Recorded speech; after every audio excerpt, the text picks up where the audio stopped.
that is me for all that is you. Kaiser Permanente. We will be treated to a taste preview of LA's new Thai-inspired restaurant, Ban Ban Burger, today on the KTLA 5 Morning News at 11 a.m. Now on the KTLA Morning News at 9, police in Pasadena on the hunt for a sexual predator who abducted and attacked a woman at knife point. We'll have details about the terrifying ordeal just ahead. And some breaking news. We have a new development on a ground stop issued for all Alaska Airlines aircraft nationwide. What passengers need to know about it just ahead. And new research shows a popular weight loss drug helps people suffering from a potentially serious sleep disorder.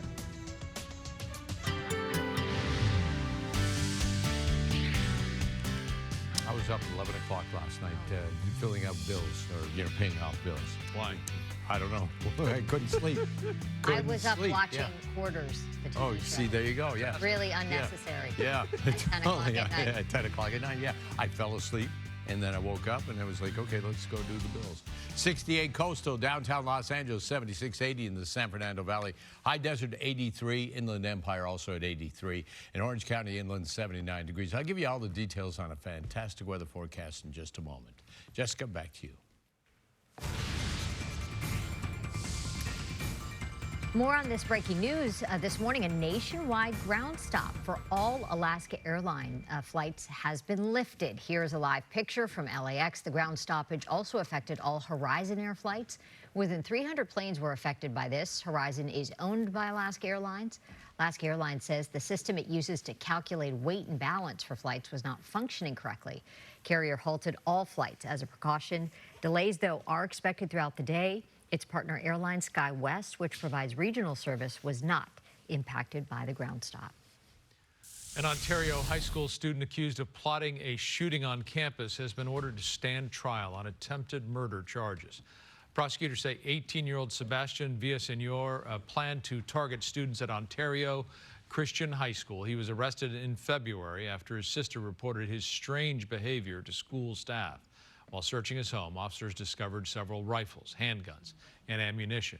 An investigation into his phone records also revealed more than 4,500 searches, download, and texts related to school shootings. Villaseñor is due back in court next week.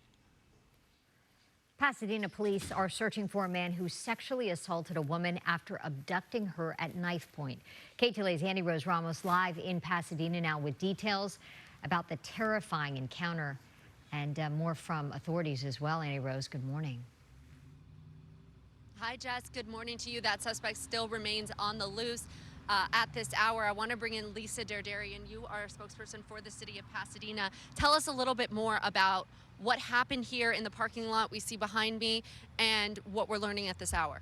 This was a very brazen sexual assault that happened Saturday night.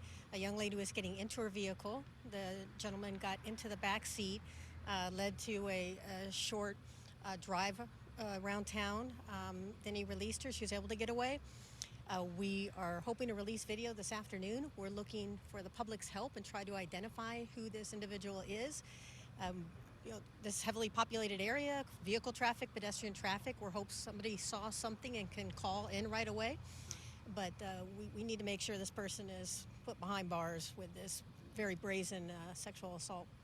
You know, we've been speaking, and we're actually showing an image that we released from the police department here in the city of Pasadena of that individual described from police as a black man, somewhere between 30 and 40 years old, about 6 feet tall, heavy set, last wearing light blue jeans, that jacket, that rain jacket as well, had a face covering at the time of the attack, had a black face mask.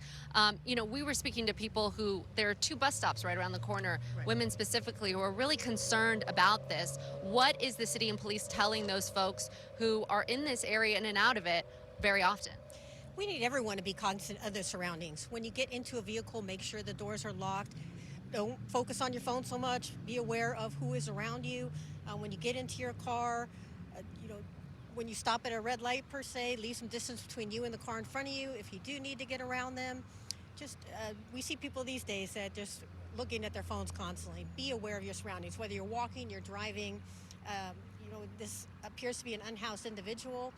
So we're hoping that somebody saw something earlier in the day or that they can help identify who this is. Our detectives are actively working this incident, and it's very important to them and the city to get this person behind bars.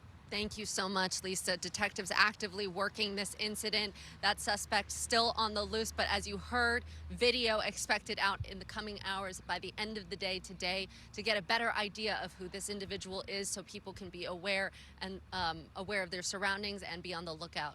Reporting live, I'll send it back to you guys in the studio. Annie Rose, thank you. Earlier this week, O.J. Simpson's lawyer vowed to block the families of Simpson's ex-wife, Nicole Brown Simpson, and Ron Goldman from collecting on their $33 million civil judgment.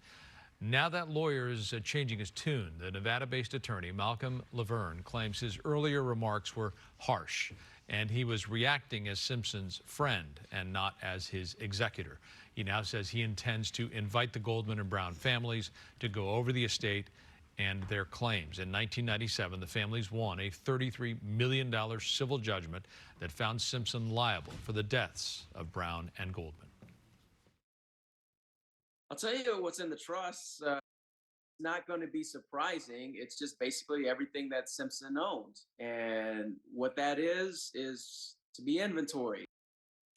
Not much is known about O.J. Simpson's finances before he died. According to a 2015 court filing, the Goldmans have only received over $130,000 from that civil judgment.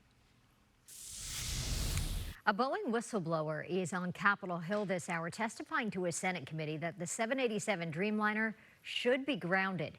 The retired engineer claims there are design flaws that could cause the planes to break apart. KTLA's Alina Bovian monitoring the hearing from our newsroom. Alina, good morning. Jess, good morning. Well, the testimony is happening now. Not only is the whistleblower speaking, but a handful of other witnesses from within the Boeing company. We have heard claims like, quote, this is a matter of life and death, and, quote, a criminal cover-up on behalf of Boeing management. Let's take a live look now at pictures coming into our newsroom. Boeing will be the focus of dual Senate hearings today as Congress is seeking to get to the bottom of these allegations. Ahead of today's testimony, Boeing engineer Sam Salahpour, pictured there, gave an interview to NBC News, sounding the alarm about issues regarding the 787 Dreamliner plane, the allegations that the model has fuselage flaws which could cause it to rip apart midair due to problems with the metal skin. Boeing has had a tumultuous year after a door plug blew out on an Alaskan Airlines 787 MAX 9 in January. The manufacturer has since been under investigation from the FAA. The FAA found that Boeing may have failed to provide accurate safety reports. The Justice Department has since opened a criminal probe. The company has also been hit with a number of passenger lawsuits, including one for $1 billion in damages. I have analyzed Boeing's own data to conclude that the company is taking manufacturing shortcuts on the 787 program that may significantly reduce the airplane safety. Boeing's standard says that these gaps must be closed, usually by a small shim or filler called a shim when they exceed 0.005 of an inch. This seems very small. Boeing's PR team like to call it the width of a human hair when you are operating at 35,000 feet. Details are that the size of a human hair can be a matter of life and death. In response to these allegations, Boeing sent this response to NBC News, saying, we are fully confident in the 787 Dreamliner because of the comprehensive work done to ensure the quality and long-term safety of the aircraft. These claims about the structural integrity of the 787 are inaccurate.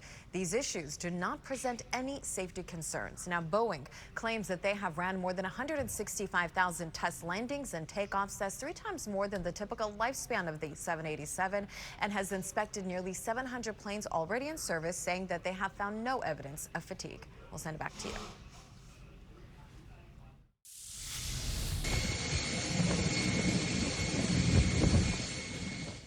This is what happens when you have more than a year's worth of rain in just one day in Dubai. At the Dubai International Airport, they were forced to divert flights for several hours due to the flooding at the airport.